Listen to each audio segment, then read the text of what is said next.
안녕하십니까. 네이처 비뇨학과 의원 은평점 대표 원장 유지영입니다.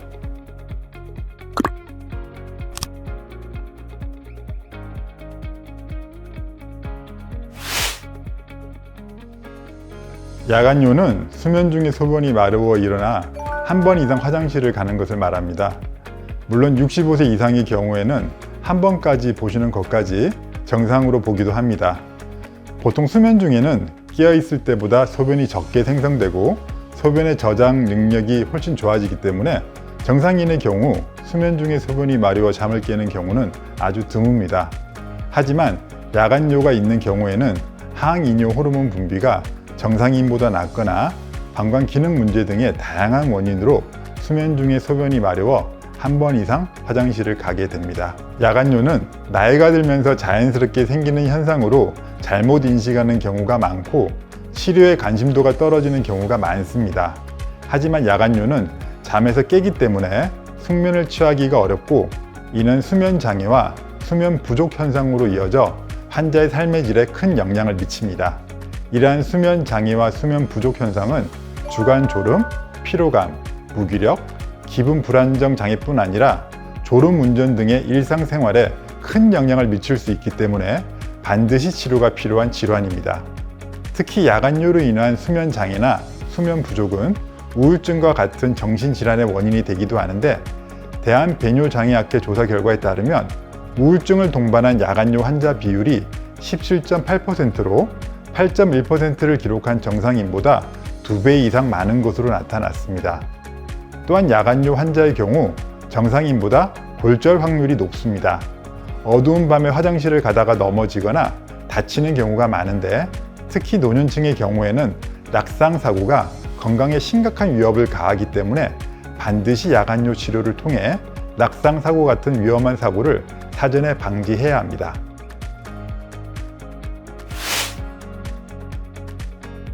야간요의 원인은 야간 단요, 방광 용적 저하, 과민성 방광에 의한 방광 기능 이상 등 복합적입니다. 그중 야간 단요를 가장 중요한 원인으로 꼽을 수 있습니다. 야간 단요란 항이뇨 호르몬이 수면 중에 정상적으로 분비되지 않아 발생하는데 정상인의 경우 수면 상태에서 항이뇨 호르몬 분비의 증가로 소변 생산이 조절되지만 야간 단요 환자의 경우에는 수면 중 항이뇨 호르몬의 분비가 증가되지 않아 항이뇨 호르몬 수치가 감소 또는 결핍하게 되고 야간 소변 생산이 증가하는 것이 특징입니다. 복합적인 원인으로 발생하는 질환임과 동시에 40세 이상 대한민국 성인 기준 80% 이상이 야간요 경험이 있을 정도로 흔한 질환이기 때문에 야간요 증상을 겪고 있거나 야간요, 야간 단요 등으로 일상생활에 문제가 생기는 경우에는 반드시 관심을 가지고 비뇨학과 전문의의 진단과 치료를 통해 관리 및 치료를 진행해야 합니다.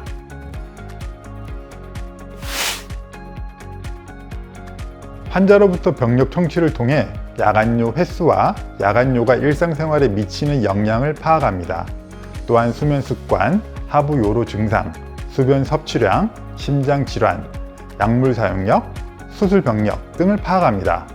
우렬성 심부전, 당뇨병, 수면 무호흡증 등 야간요의 원인이 될 수 있는 배경 질환을 염두에 두고 검사를 진행합니다. 야간요의 진단과 원인 파악에 가장 중요한 검사는 흔히 배뇨일지라고 불리는 72시간 배뇨 양상 기능 검사입니다. 72시간 동안 환자의 배뇨 양상을 작성하여 단요, 야간 단요 등을 파악할 수 있습니다. 일상생활 중 다양한 변수와 변이를 감안하여 진단하기 때문에 72시간이 3일 동안 배뇨일지를 작성하게 됩니다. 보통 배뇨일지상의 야간요 생산이 24시간 소변량의 33%를 초과하는 경우를 야간 단요로 정의합니다.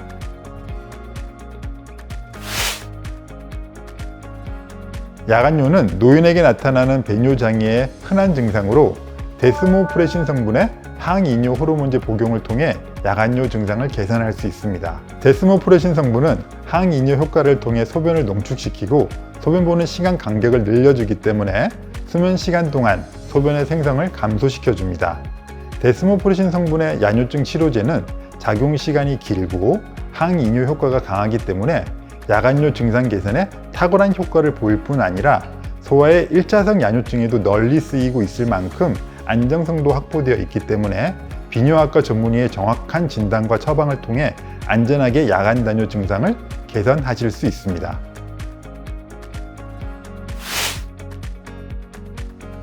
야간뇨 치료제로 데스모프레신 성분의 의약품을 복용 시에 흔하지는 않지만 주로 65세 이상의 고령자에서 수분 중독 및 저나트륨 혈증의 부작용이 발생할 수 있습니다. 따라서 야간뇨 치료제를 복용하기 1시간 전, 복용 후 8시간 동안은 수분 섭취를 반드시 제한하셔야 합니다. 야간뇨 치료제의 경우 잠들기 직전에 복용해도 충분한 야간뇨 개선 효과가 나타나기 때문에 수면 전에 복용했을 시에 수분 섭취 제한에 대한 부담이 크지 않으며 수분 섭취 제한만 확실하게 이행된다면 저나트륨 혈증의 부작용 발현에 대해서는 걱정하실 필요가 없습니다. 따라서 야간뇨 치료제는 주무시기 직전에 복용하시고 야간뇨 치료제 복용 1시간 전, 복용 후 8시간 동안은 최대한 수분 섭취를 자제하는 것이 필요합니다.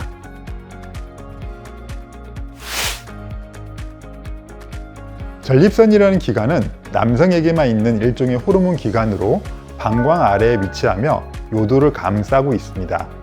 전립선은 정액 성분 중 약 20에서 30%를 차지하는 전립선액을 생성하는 역할을 합니다.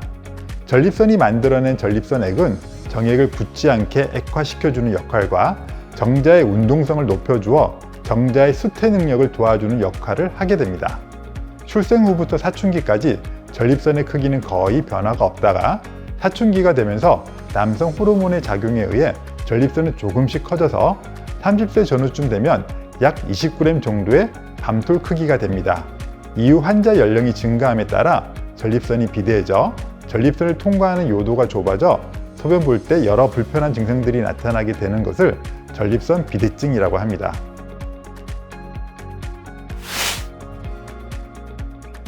전립선 비대증으로 인한 주된 증상은 전립선이 비대해지면서 요도를 좁아지게 만들어 생기는 증상입니다. 소변이 좁아진 요도를 통해 배출되기 때문에 배뇨 후에도 잔뇨감이 심하거나 소변 줄기가 가늘거나 소변이 끊어져서 나오는 증상이 대표적인 증상입니다. 이 외에도 소변이 밖으로 충분히 배출되지 못하기 때문에 다양한 방광 자극 증상이 나타납니다. 소변을 봐도 단시간 내에 다시 소변이 마렵거나 소변이 참기 어려워지는 증상, 밤에 소변이 자주 마려워 깨는 증상 등이 주된 증상으로 나타날 수 있습니다. 이러한 증상들은 일상생활에 밀접한 영향을 주는 증상이기 때문에 이러한 증상으로 인해 삶의 질 저하 및 수면 장애가 발생할 수 있기 때문에 해당 증상이 있으신 경우에는 비뇨학과를 방문하셔서 검사 및 치료를 받으시는 것이 좋습니다.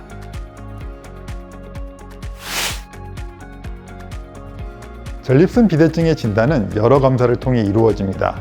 환자분이 병원에 내원하시면 우선 증상과 과거 병력, 가족력, 현재 복용 중인 약물을 확인하는 문진을 진행합니다.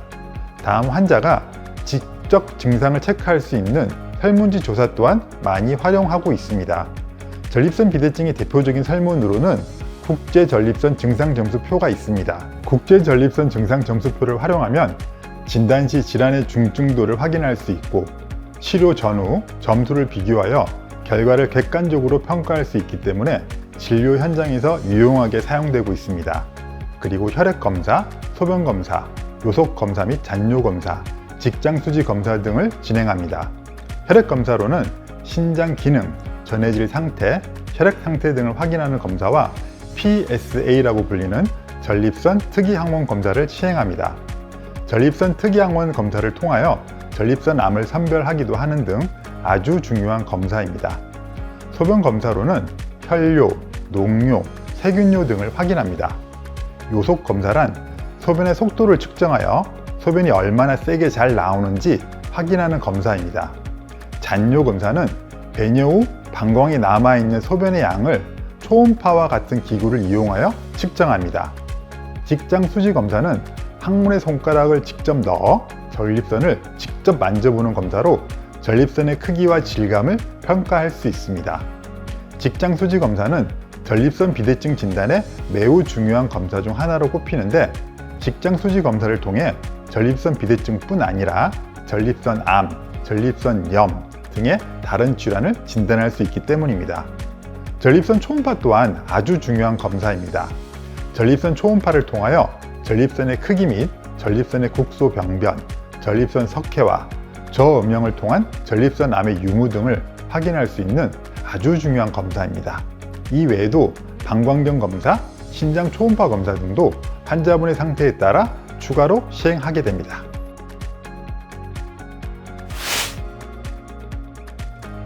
전립선 비대증의 치료 목적은 환자의 불편한 배뇨 증상을 줄이고 질병의 진행을 막아 합병증을 예방하는 데 있습니다. 현재 임상에서 적용되고 있는 치료 방법은 크게 대기요법, 약물요법, 수술요법, 채소 침습적 치료 등으로 나눌 수 있습니다. 관찰요법 또는 대기요법이란 증상이 경미하거나 불편하지 않을 때 환자를 주기적으로 관찰하며 모니터링하는 방법입니다.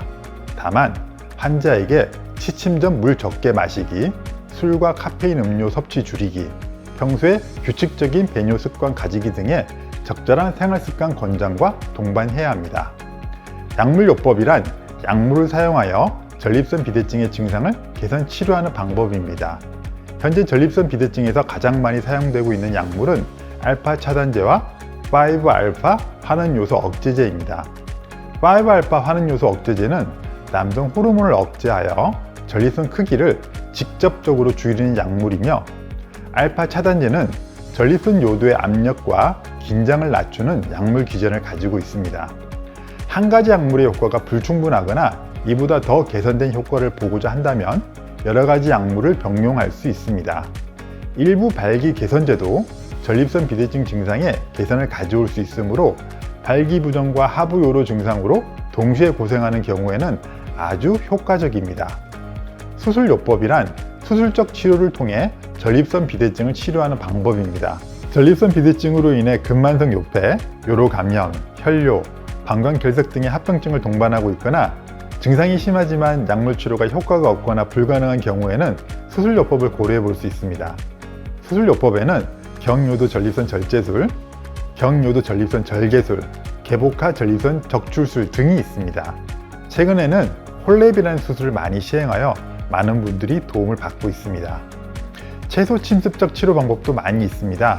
최근에 유행하는 것이 유로리프트, 리줌 등과 같은 방법인데 많은 연구 결과가 발표되어 널리 임상에서 시행되고 있습니다.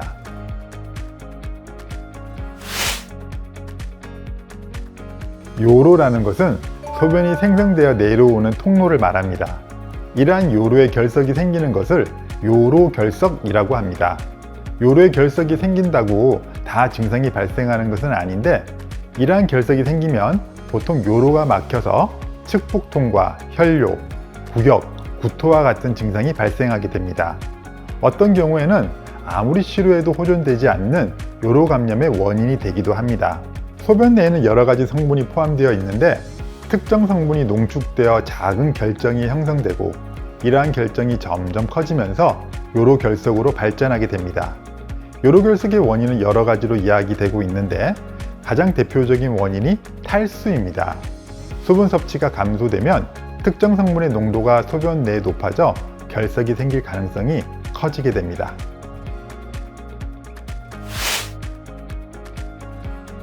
요로결석 치료법은 크게 세 가지로 나눌 수 있습니다. 첫째는 대기요법입니다. 충분한 수분 섭취와 활동량을 늘리는 것이 결석 배출에 도움이 됩니다. 이 경우 결석을 배출시키고 감염을 예방하기 위해 하루에 2리터 정도의 소변이 나올 정도로 수분 섭취를 증가하시면 됩니다. 하지만 모든 결석의 경우에 적용하는 것은 아니고 4mm 이하의 아주 작은 결석의 경우에 권유하게 됩니다. 두 번째는 체외 충격파 쇠석술입니다. 체외 충격파 쇠석술이란 몸 밖에서 발생한 에너지 충격파를 이용하여 결석을 파쇄하는 방법입니다. 마취나 입원도 필요 없고 간단히 시행할 수 있는 장점이 있습니다만 한 번의 시술로 모든 결석이 다 잘 깨지는 것은 아니고 여러 번의 시술이 필요할 수도 있으며 어떤 경우에는 이 시술 이후에 수술이 필요한 경우도 있고 어떤 경우에는 주위 장기에 손상을 줄 수도 있으므로 적당한 환자를 잘 선택하는 것이 아주 중요합니다. 세 번째는 수술 방법입니다. 대기요법으로도 체해 충격파 세석술로도 치료가 용이하지 않다고 판단되는 경우에 시행합니다.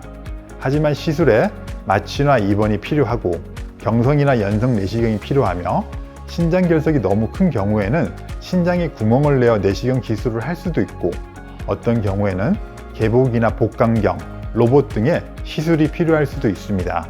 하지만 시기가 중요한데 신장 기능이 너무 저하되었다고 판단되는 경우에는 결석을 제거하지 않고 신장 절제술을 처음부터 시행하는 경우도 있습니다.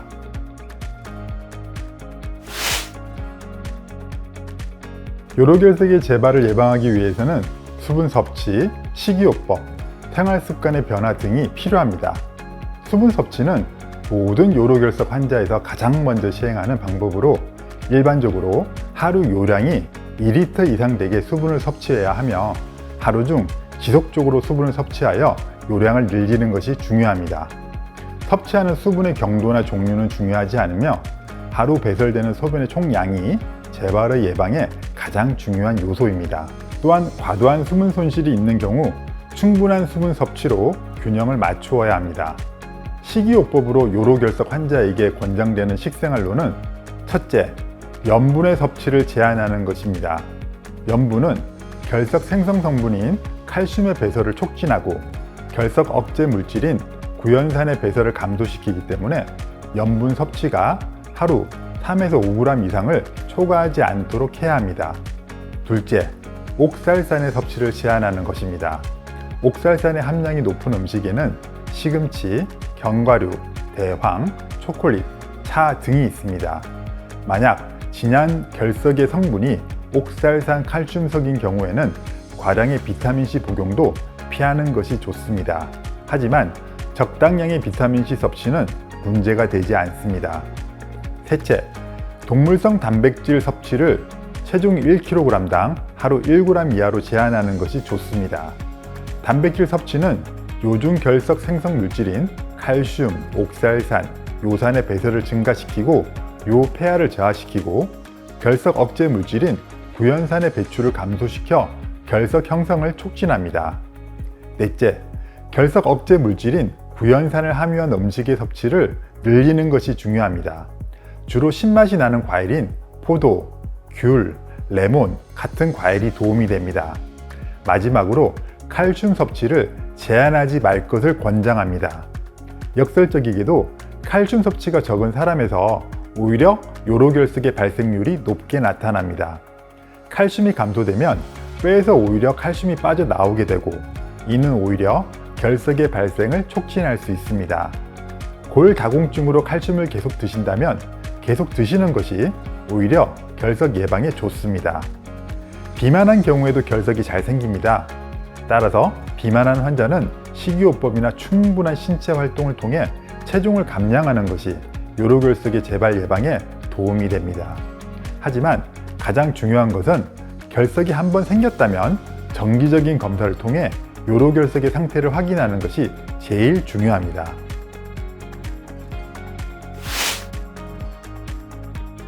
만족스럽고 건강한 배뇨와 성생활은 삶의 질을 높일 뿐 아니라 일상생활에 활력을 불어넣어 줍니다. 비뇨기 질환과 고민의 해결은 단순한 문제 해결이 아닌 자신감과 사랑하는 사람에 대한 배려입니다. 그렇기 때문에 비뇨기 질환 및 수술에 대한 상담은 반드시 비뇨학과 전문의를 통해서 진행하실 것을 당부드립니다. 감사합니다.